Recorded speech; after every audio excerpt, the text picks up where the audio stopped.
dari buku Kebahagiaan Sejati, bab yang ke-12. Sahabat, lalu kita sudah membaca sampai bagian yang ke-10 atau kutipan yang ke-10, dan saat ini kita akan melanjutkan. Sebelum kita mulai membaca, ada 4 poin yang kita bisa ambil dari pembahasan sebelumnya.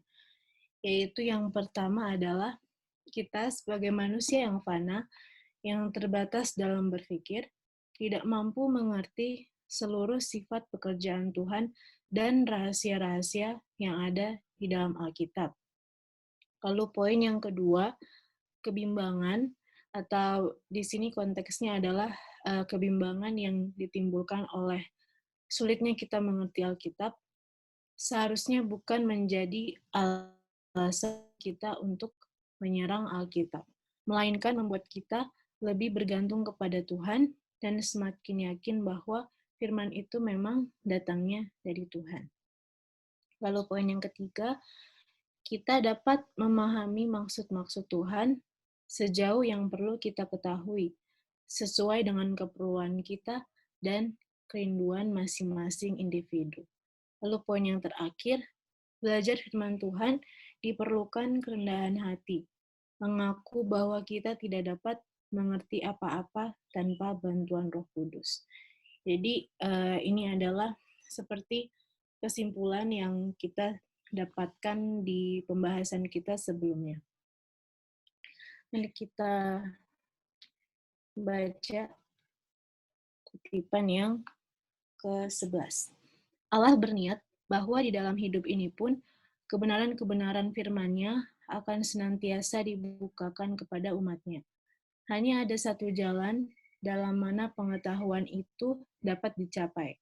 Kita dapat mencapai satu pengertian akan firman Allah hanya melalui penerangan yang diberikan Roh yang menyampaikan firman itu. Siapa gerangan di antara manusia yang tahu apa yang terdapat di dalam manusia selain roh manusia sendiri yang ada di dalam dia? Sebab roh menyelidiki segala sesuatu, bahkan hal-hal yang tersembunyi dari Allah. 1 Korintus 2 ayat 11 dan 10. Dan janji juru selamat kepada pengikut-pengikutnya ialah, tetapi apabila ia datang, yaitu roh kebenaran, ia akan memimpin kamu ke dalam seluruh kebenaran. Sebab ia tidak akan berkata-kata dari dirinya sendiri, tetapi segala sesuatu yang didengarnya itulah yang akan dikatakannya, dan ia akan memberitahukan kepadamu hal-hal yang akan datang. Ia akan memuliakan aku, sebab ia akan memberitakan kepadamu. Yohanes 16 ayat 13 dan 14. Jadi di kutipan ini dikatakan bahwa Tuhan berniat untuk membukakan senantiasa kebenaran-kebenarannya atau firman-Nya kepada kita. Dan untuk mengerti firman Tuhan itu, kita hanya memiliki satu jalan, yaitu dengan penerangan yang diberikan Roh Kudus atau Roh Tuhan. Kenapa kita cuma punya satu jalan? Di kalimat ini dikatakan, sebab roh menyelidiki segala sesuatu, bahkan hal-hal yang tersembunyi dari Allah. Jadi, hanya dengan Roh Kudus sajalah kita bisa mengerti kebenaran atau firman Tuhan itu, karena sudah jelas bahwa Roh Kudus itu adalah roh dari Tuhan itu sendiri. Jadi, janganlah kita bersandar pada pengertian kita sendiri atau mungkin pengertian orang lain. Boleh kita belajar dari ajaran orang lain, tetapi pastikanlah semuanya bisa kita uji sendiri. Maksudnya kita pastikan apa yang diajarkan kepada kita itu sesuai dengan Alkitab dan Roh Nubuat. Kita lanjut. Seperti biasa, kita akan berganti-gantian membaca ini. Mungkin boleh Tante Gladys boleh bantu baca. Oke. apa available? Iya, ya. Bisa dengar? Halo, halo. Bisa, Halo. Kak. Oke, oke. Bapak mau agar manusia menggunakan kuasa berpikirnya, dan hal mempelajari Alkitab itu akan menguatkan dan meninggikan pikiran. Sesuatu yang tidak dapat diberikan oleh pelajaran-pelajaran lain. Aku bisa dengar, Tante. Oke. Halo? Iya, ya. Ya. Oh, tadi saya udah baca, mau ulang lagi? Lanjut, Kak. Oh, lanjut. Oke. Namun, kita harus tetap waspada supaya jangan Oh, Elisha drop. Elisha ya. Iya. Lucia down, makanya dia punya ini terlambat. Oh, Iya, iya.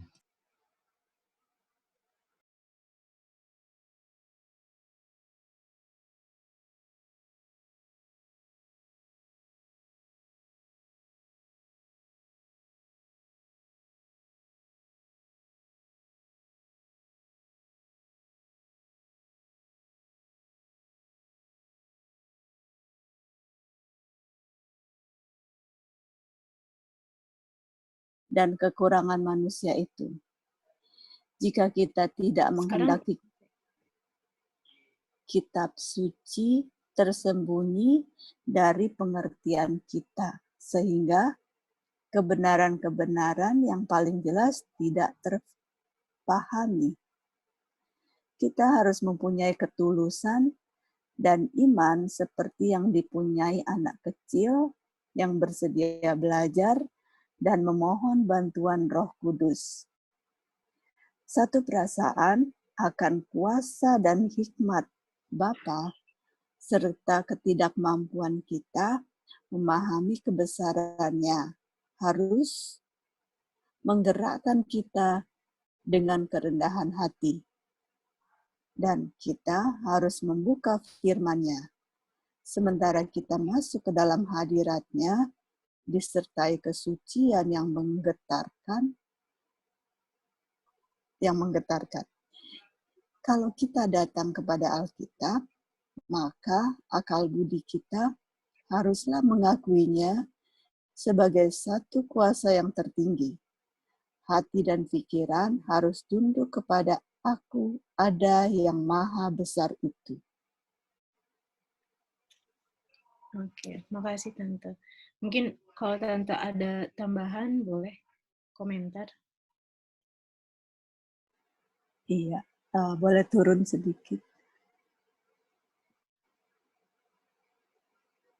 Ya, yang saya dapat di sini ya, tadi ya. Oke. Boleh dari atas. Dikit lagi. Oke, ya di sini ya. Bapa mau agar manusia menggunakan kuasa pikirnya. Oke, ya Tuhan menciptakan kita memiliki akal budi dan dalam hal ini kita pergunakan dalam mempelajari Alkitab. Dan jangan juga di saat kita membaca Alkitab itu kita menggunakan kita punya presumption, yaitu kita punya akal budi, kita punya pengertian sendiri. Di sini dibilang undanglah, Roh Suci di saat kita membaca Alkitab, karena dari Roh Suci itu yang akan menjelaskan segala sesuatu yang kita kurang paham. Dan di sini kita harus mempunyai ketulusan dan iman seperti yang dipunyai anak kecil. Oke, bagaimana sifat anak kecil? Mereka bersedia belajar dan mau diajar dengan bantuan Roh Kudus. Lalu di sini juga dikatakan bahwa satu perasaan akan kuasa dan hikmat Allah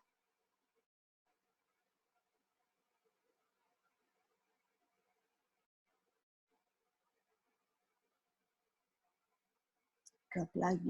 Iya.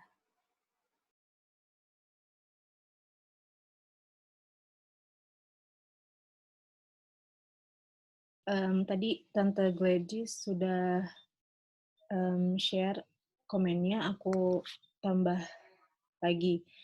Jadi di sini dibilang bahwa untuk dapat mengerti firman Tuhan itu, selain kita berdoa kepada Tuhan untuk membantu kita mengerti, kita pun harus memiliki ketulusan dan iman seperti seorang anak kecil. Kenapa anak kecil? Karena anak kecil itu polos ya. Dia mudah untuk diajar apapun itu. Dan juga selain itu kita harus memiliki kerendahan hati. Bergantung kepada Tuhan sepenuhnya. Dan hati, pikiran kita pun harus tunduk kepada Tuhan Yesus. Jadi untuk mengerti firman Tuhan itu dibutuhkan hal-hal tersebut. Tidak hanya berdoa biasa saja, tetapi hati dan pikiran kita harus tunduk dan percaya kepada Tuhan Yesus sepenuhnya.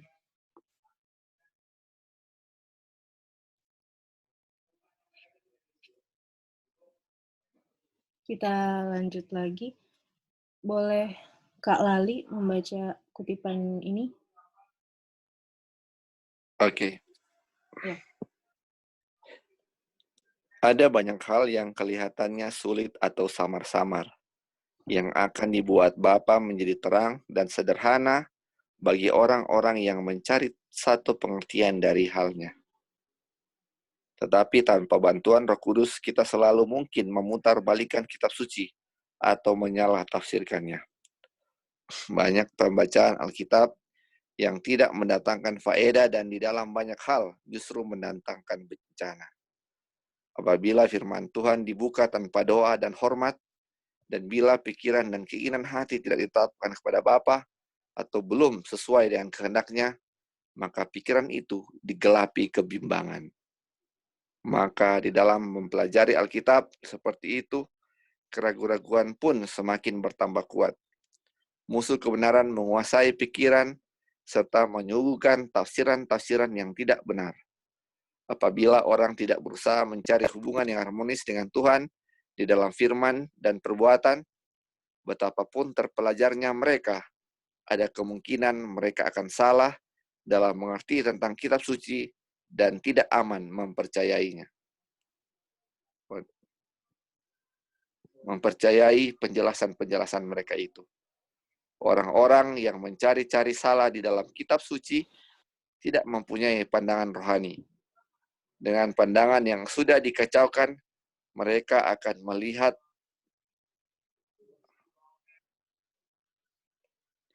penyebab dari keraguan.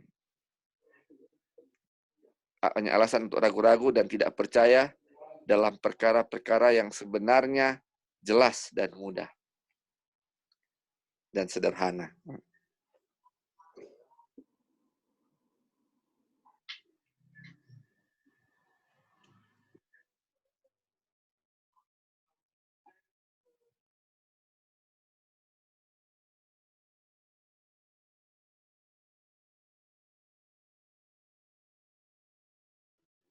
Apa bisa dengar, Lisa?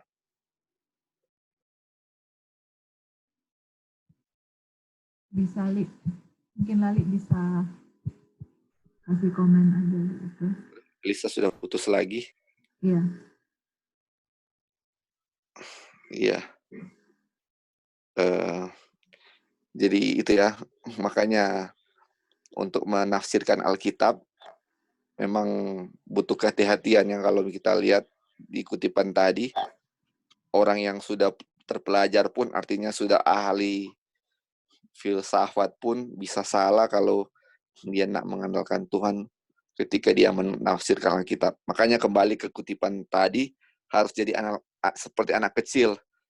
Jadi memang harus rendah hati sekali kalau mau belajar Alkitab, terus bergantung kepada Tuhan ya. Jadi minta Tuhan yang jelaskan. Kalau kita yang mau coba dengan kekuatan sendiri untuk mau tafsir, dibilang tidak aman untuk mendengarkan orang itu. Padahal kata firman Tuhan itu sudah jelas dan sederhana. Apa bahasanya? Simple ya, sudah simple dengan jelas. Jadi firman Tuhan itu bukanlah orang hanya yang terpelajar yang bisa mengerti, semua orang bisa mengerti. Jadi nggak berbelit-belit, terus kita pas belajar langsung sakit kepala karena nggak ngerti, bukan seperti itu ya. Kalaupun kita mengalami hal itu, dia bilang berdoalah, minta kepada Tuhan, biarlah Tuhan yang jelaskan. Justru dengan ketidakmengertian kita itulah kesempatan kita untuk minta kepada Tuhan. Bukan minta ke manusia ya, karena manusia bisa salah. Kalau dia salah menafsirkan terus kita percaya, itu bisa berbahaya. Mungkin itu yang dibilang di situ.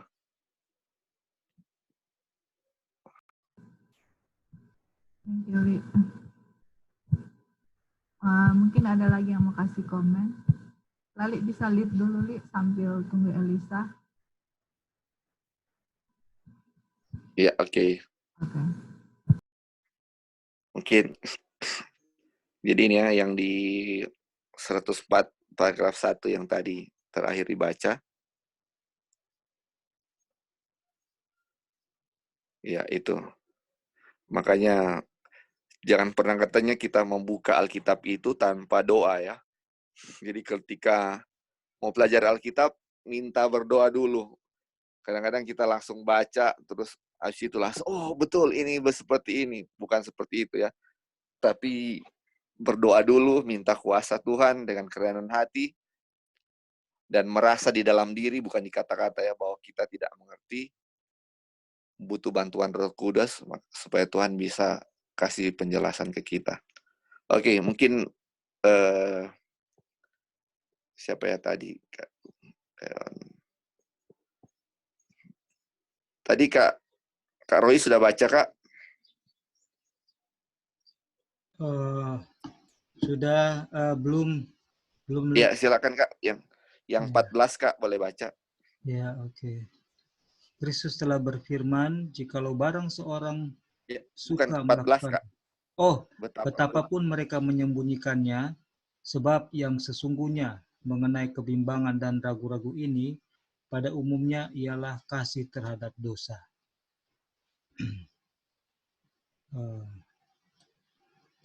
Ini agak kegedean dia punya apa, nggak bisa. Oh, oke, sebentar.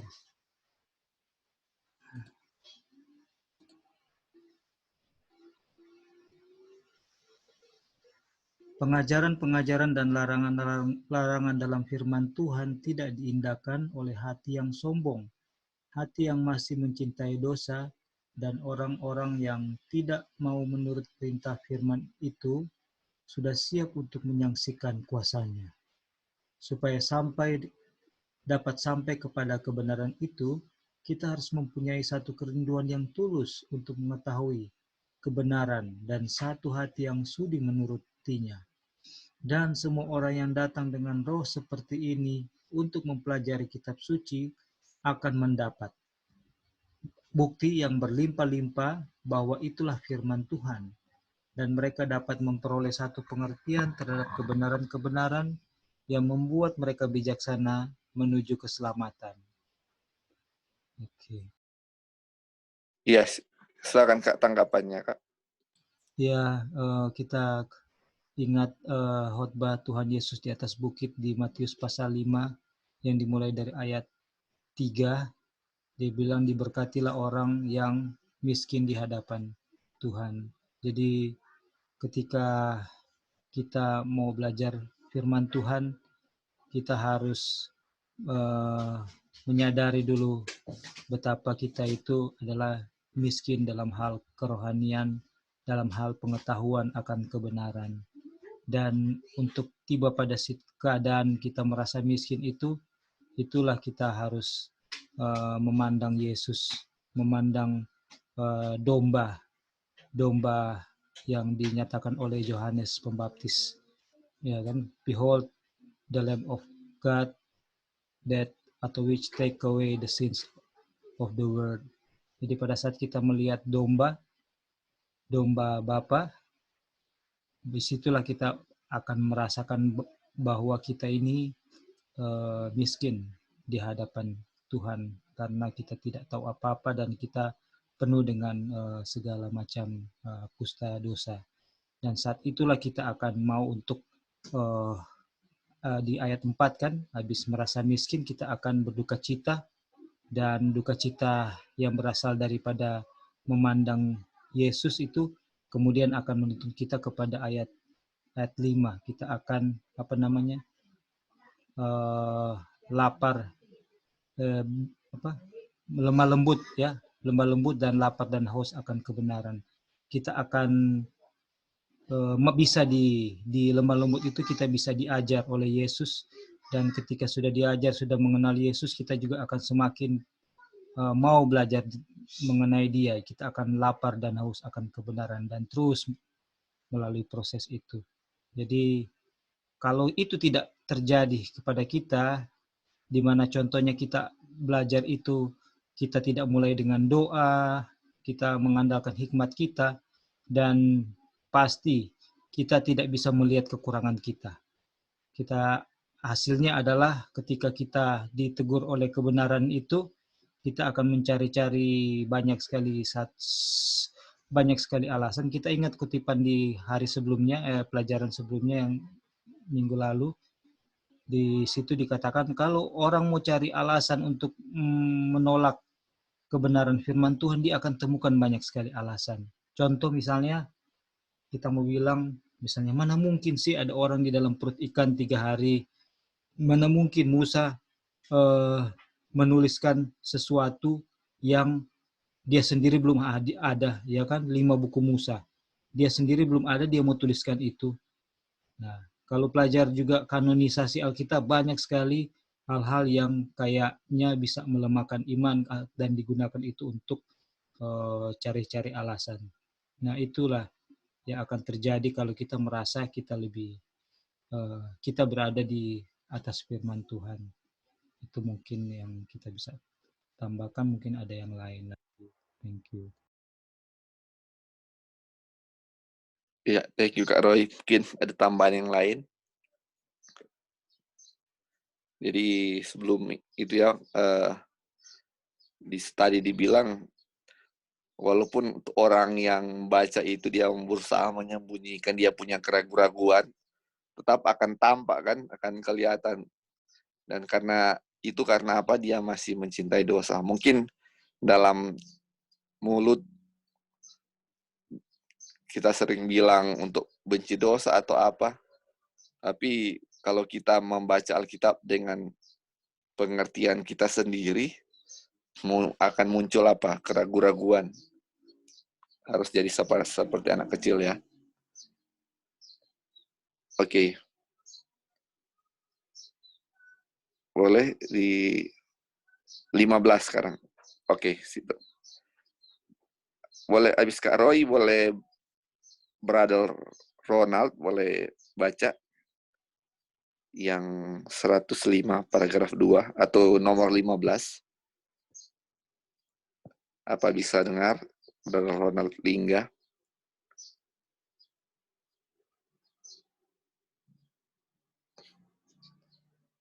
Oke, mungkin Brother Ronald belum. Kak Acil, apa bisa baca, Kak?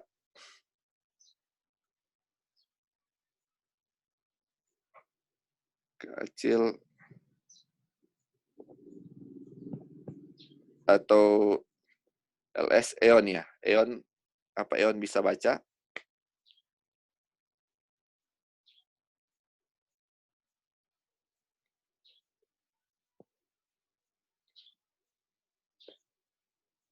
Oke, kalau nggak ada.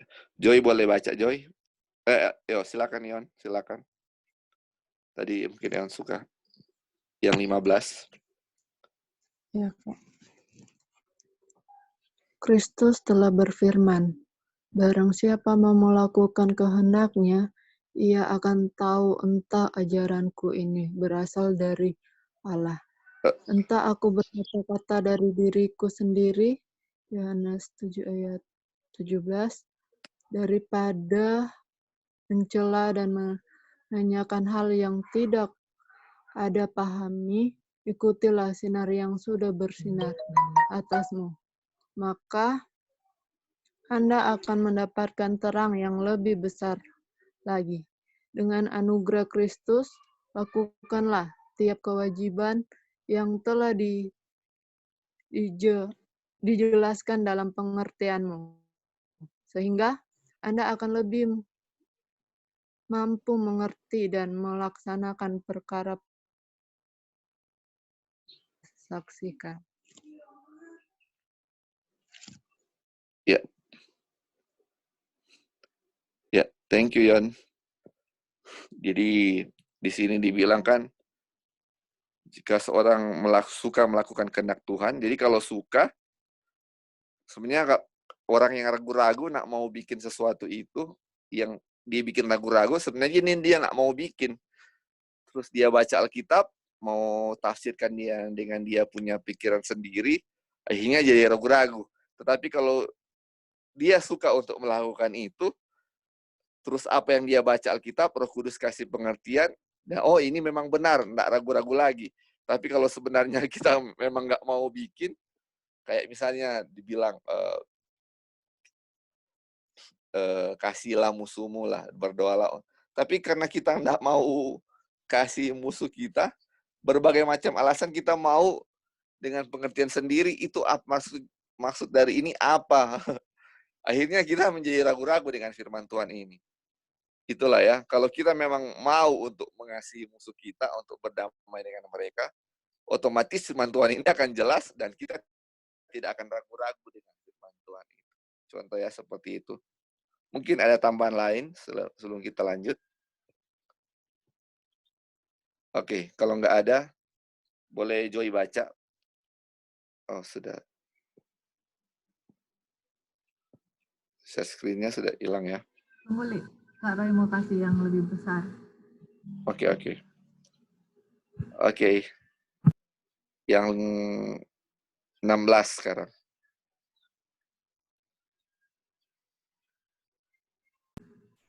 16 ya? Iya. 16. Ada, oke. Dari 16, oke. Ada satu bukti yang terbentang bagi semua orang kepada orang yang paling terpelajar maupun yang buta huruf. Bukti pengalaman. Allah mengundang kita membuktikan sendiri realitas firman-Nya dan kebenaran janji-janjinya. Itu kan dari sini ke bawah sini ke sini. Iya, betul. Oke. Disuruhnya kita kecaplah dan lihatlah betapa baiknya Tuhan itu. Berbahagialah orang yang berlindung padanya. Daripadanya kita hanya dengar dari orang lain. Marilah kita alami sendiri. Dia juga berkata, mintalah maka kamu akan menerima supaya penuhlah sukacitamu. Yohanes 16 ayat 24. Janji-janjinya akan ditepati. Firman itu tidak pernah gagal. Apabila kita semakin dekat kepada Yesus dan bergembira atas kesempurnaan kasih-Nya, maka kebimbangan dan kegelapan kita akan lenyap dalam terang hadirat-Nya. Oke, ada komentar? Iya, jadi di sini dibilang satu bukti terbentang bagi semua orang kepada orang yang paling terpelajar maupun yang buta huruf. Wow. Jadi buktinya itu apa? Jadi pengalaman. Orang yang tidak bisa baca atau orang yang terpelajar semua bisa mengalami ya. Jadi apa itu? Jadi pengalaman kita adalah kecap dan lihatlah, rasakan ya betapa baiknya Tuhan. Jadi kita mau mencicipi sendiri kan, jangan hanya kayak dengar orang misalnya let's say orang kasih babos tadi atau terangkan mengenai Alkitab. Kelihatannya, bagus sekali dan seperti itu ya. Tapi Tuhan bilang, coba kamu rasa sendiri gitu firman Tuhan. Sudah pernah rasa nggak? Atau sudah lihat sendiri nggak betapa Tuhan baik bagi kita? Jangan seperti kayak kita, kata dia firman Tuhan enak. Kata dia, dia mengalami pengalaman ini. Dia menuntut janji Tuhan. Jadi orang lain yang merasakan, kenapa kita tidak gitu loh.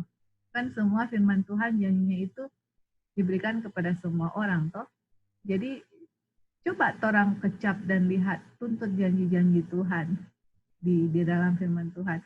Pas janji-janjinya itu terpenuhi untuk kita sendiri, kita bisa taste ya, bisa rasa bahwa oh betul firman Tuhan itu baik. Karena dibilang kan di sini, minta maka kamu akan menerima dan janjinya akan ditepati.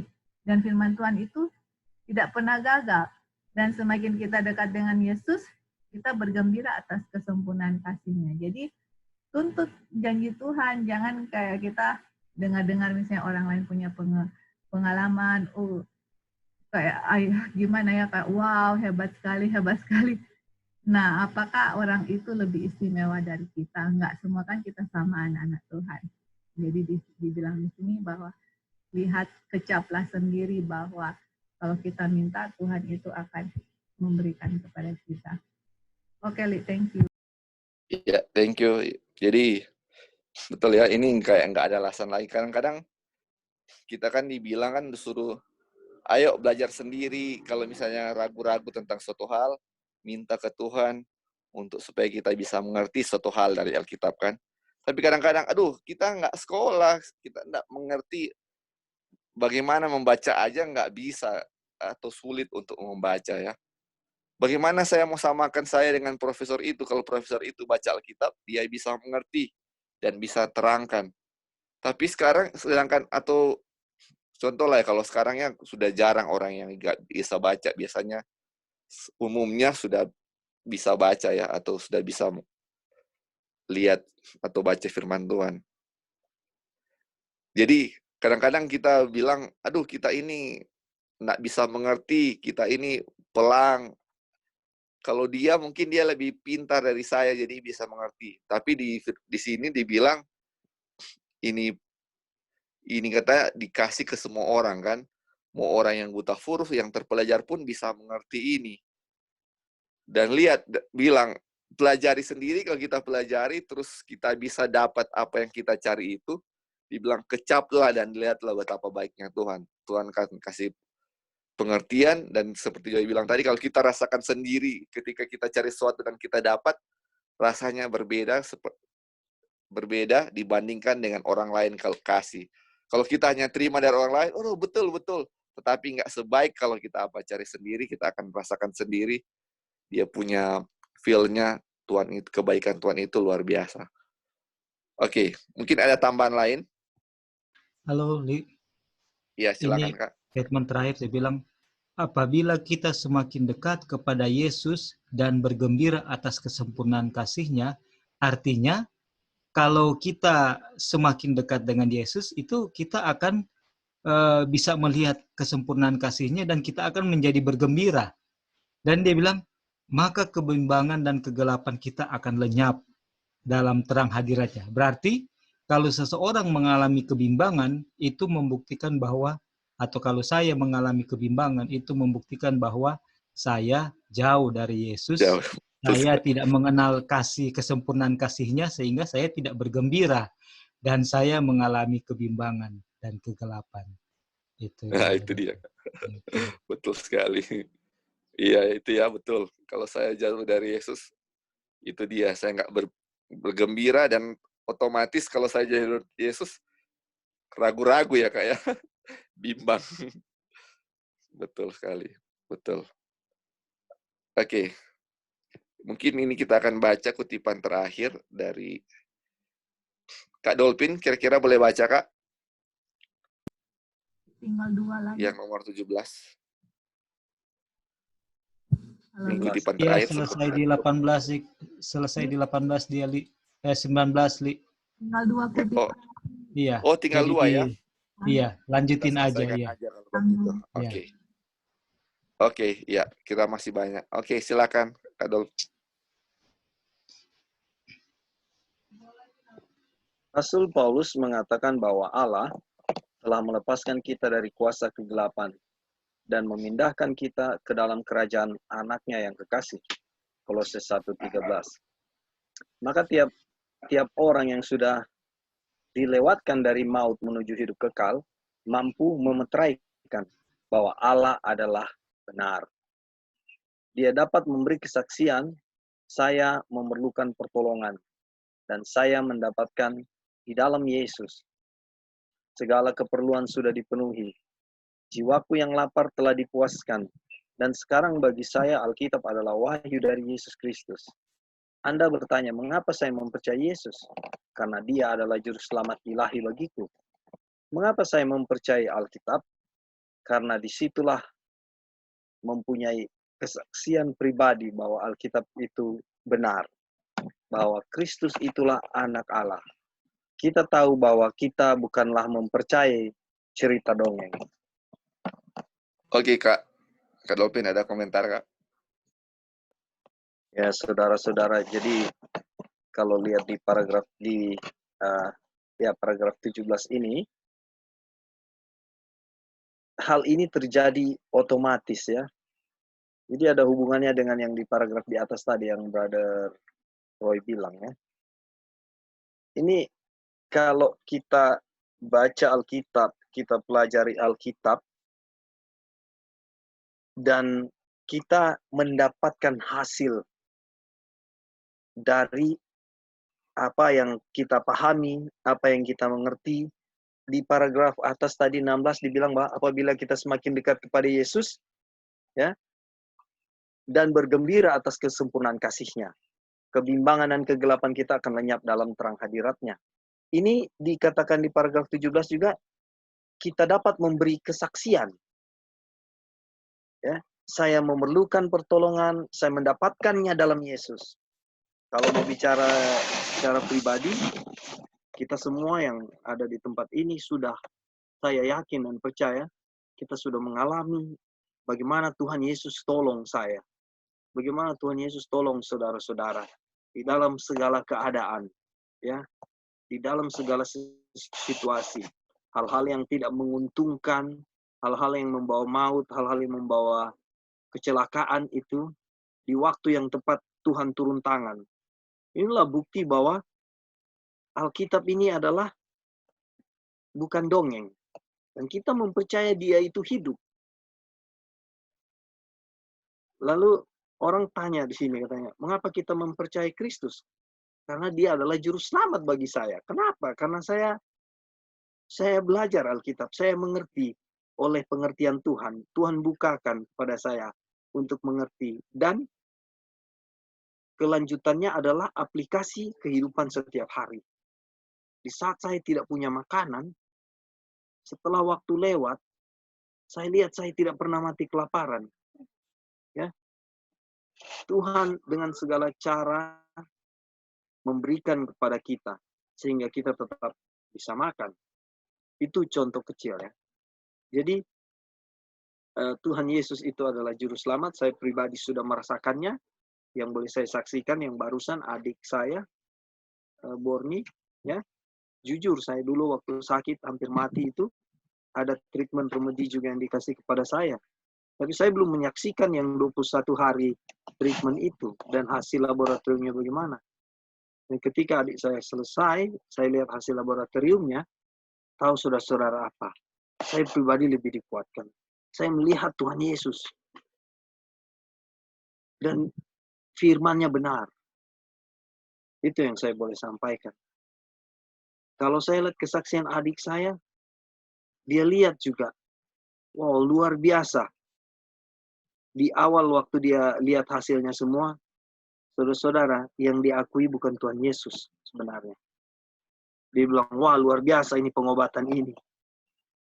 Tetapi saya mengerti, dia bukanlah orang yang sudah banyak mengalami proses-proses seperti ini. Jadi dia juga bukan orang yang dapat kesempatan belajar lebih daripada saya. Artinya tanggung jawab pribadi saya lebih besar ya. Nah, sehingga keluarlah kata-kata bahwa luar biasa pengobatan ini.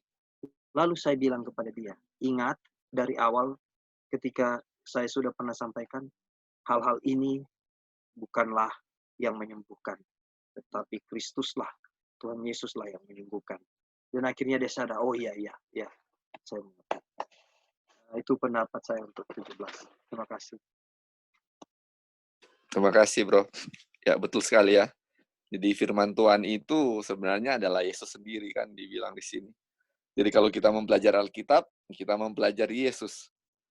Dan bagaimana kita bisa mendekat kepada Yesus seperti tadi? Belajarlah Alkitab firman Tuhan. Karena firman Tuhan itu adalah Yesus sendiri kan. Dengan dekat dengan Tuhan Yesus, dengan dekat dengan firman Tuhan, dan meminta bimbingan Roh Kudus, otomatis kebimbangan ini akan hilang kan. Oke, kita lanjut ya. Di 18 sekarang, boleh Gita baca? Ya, Kak. Ya, oke. Rasul Petrus menasihatkan saudara-saudaranya supaya bertumbuh dalam kasih karunia dan dalam pengenalan akan Tuhan dan Juru Selamat kita, Yesus Kristus. 2 Petrus 3 ayat 18. Apabila umat Tuhan bertumbuh di dalam anugerah, maka mereka tetap memperoleh satu pengertian yang jernih mengenai firman-Nya itu. Mereka akan melihat terang yang baru dan indah di dalam kebenaran-kebenaran yang kudus. Hal ini telah dibenarkan sejarah gereja dari abad ke abad, dan itulah yang akan terus berlanjut sampai pada hari kiamat.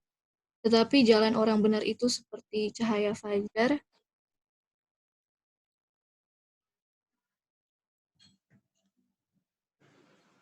yang kian bertambah terang sampai rembang tengah hari. Amsal 4 ayat 18. Ya, silakan Git kalau ada komentar. Oh iya, ini udah jelas sekali ya. Jadi Rasul Petrus juga sudah bilang di 2 Petrus 3:18, bertumbuhlah dalam kasih karunia dan dalam pengenalan akan Tuhan dan Juru Selamat kita, Yesus Kristus.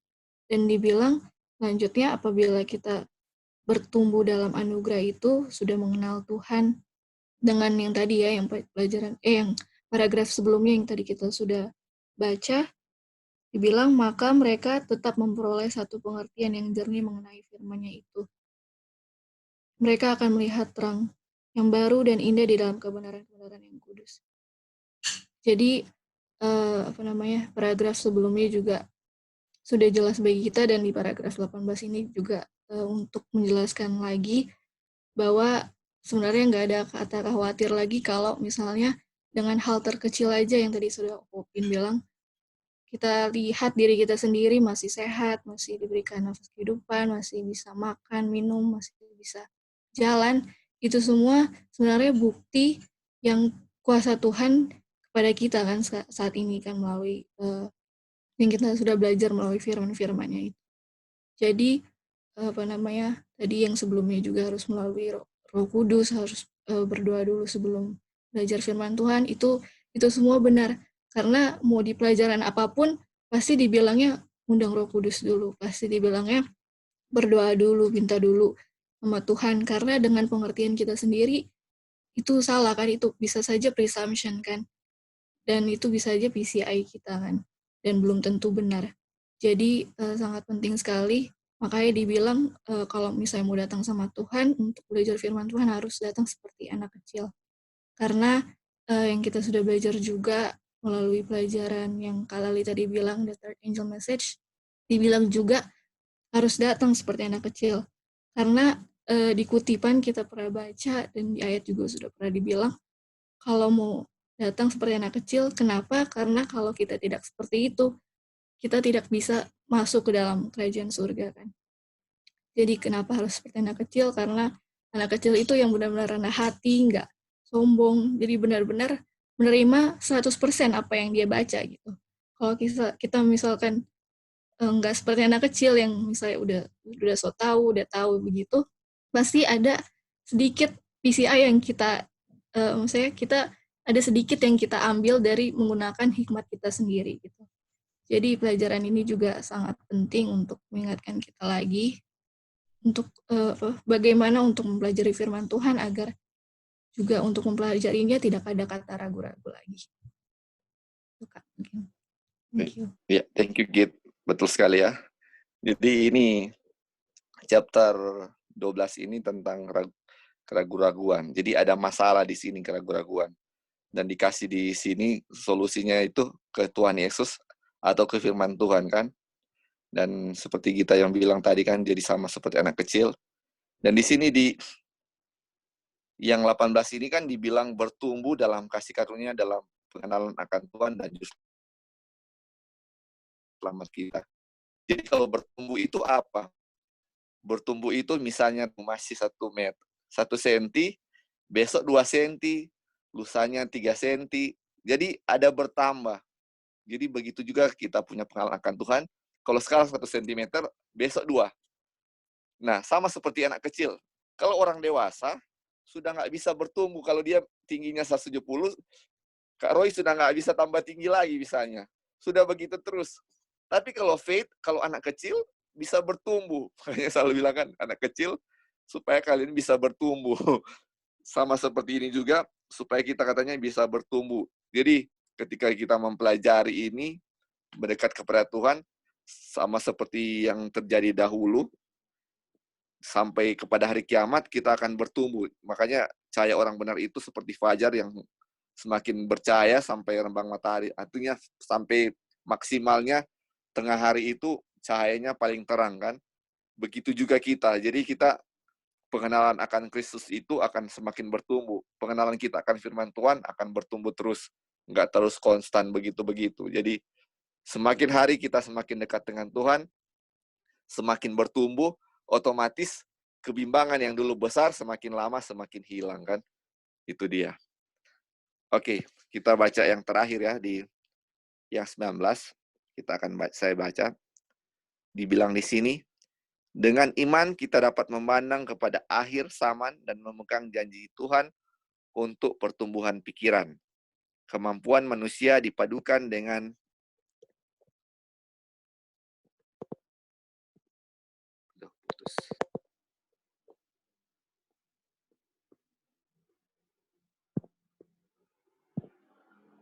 Halo, apa ada bisa dengar? Bisa. Bisa. Bisa, bro. Oh, sorry.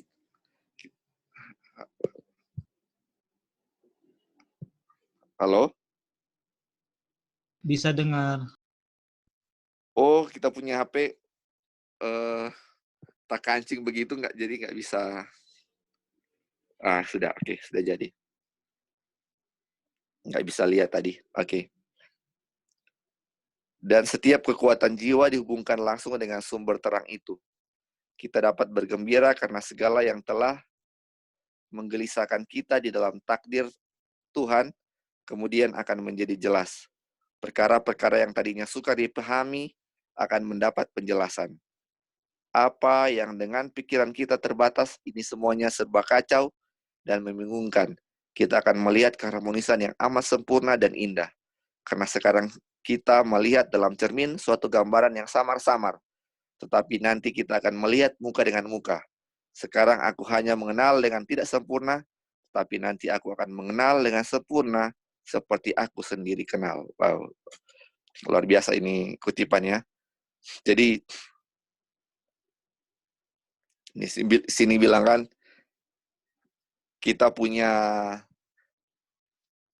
dalam kehidupan kita pasti penuh dengan apa katanya, keraguan-raguan, kesamar-samaran yang sering terjadi dalam orang punya hidup. Karena kita melihat itu dengan tidak sempurna, kan? Jadi keraguan-raguan muncul karena ketidaksempurnaan kita. Sedangkan Adam dan Hawa waktu itu, Hawa masih sempurna, ular muncul, setan muncul, menimbulkan keraguan-raguan. Apalagi yang kita sudah jatuh sekarang, pasti keraguan-raguan kita lebih besar dari apa yang Hawa rasakan, kan? Makanya dengan dibilang di sini, dengan pertumbuhan iman kita, pertumbuhan semakin lebih dekat kita dengan Tuhan, keraguan-raguan itu bisa apa? Bisa hilang. Nanti lama-kelamaan kita bilang katanya apa? Memang kita akan menjadi sempurna, kan, kalau sudah di surga. Tapi selama di sini, pertumbuhan itu akan terus berlanjut seiring dengan apa seperti bilang tadi, seperti pertumbuhan iman kita berlanjut, kedekatan kita dengan Tuhan Yesus semakin dekat, otomatis apa? Keraguan-raguan dan kebimbangan itu akan hilang dengan perlahan-lahan. Oke. Mungkin ada tambahan yang lain, saudara-saudara, sebelum kita tutup. Oke. Jadi puji Tuhan ya, ini sudah chapter 12. Dari langkah 1 sampai langkah 12, ada 13 langkah untuk menuju kebahagiaan sejati. Masih ada 1 langkah lagi yang kita akan bahas. Jadi 12 langkah ini penuh dengan masalah-masalah dan solusinya apa ya. Jadi menuju kebahagiaan sejati itu yaitu Yesus Kristus sendiri. Kita akan lewati banyak masalah ya. Dan di chapter ini masalah yang kita hadapi adalah adalah kebimbangan, dan dia punya solusi adalah Yesus sendiri. Semua dari pertama Yesus, semua dia punya solusi. Yesus semua solusinya Yesus terus. Makanya dengan keraguan, Yesus solusinya adalah firman Tuhan. Dan mungkin langkah terakhir yang kita akan capai apa ya? Makanya saya pikir-pikir kenapa ya kebimbangan ini di langkah 12. Langkah sudah mau akhir, di langkah terakhir ada kebimbangan. Kenapa nggak di pertama ya dia punya kebimbangan ini? Karena kebanyakan kita semua jatuh di kebimbangan di langkah-langkah yang sudah mau di finish, kita selalu tersandung di kebimbangan. Ini benar enggak? Ini salah enggak? Sama dengan akhir zaman, pasti umat Tuhan jatuh di kebimbangan. Mana yang benar? Kita mau berusaha, mau cari lihat mana yang benar. Aduh, ini betul enggak? Masa dia betul tapi begini? Dan ini dikasih solusi ketika kita bimbang. Jadilah seperti anak kecil dan mintalah kepada Tuhan dan dia akan kasih petunjuk. Mintalah pada Yesus, mendekatlah pada Yesus, dilihatlah apa yang Yesus lakukan, pandanglah pada Yesus, dia akan tunjukkan mana yang benar, dan kita tahu mana yang benar dari Tuhan, otomatis kebimbangan kita, pertanyaan kita selama ini akan hilang satu persatu.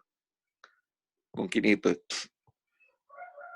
Oke, sebelum tutup, tambahan dari saudara-saudara, atau ini ada, Elisa sudah ini lagi ya, udah putus lagi.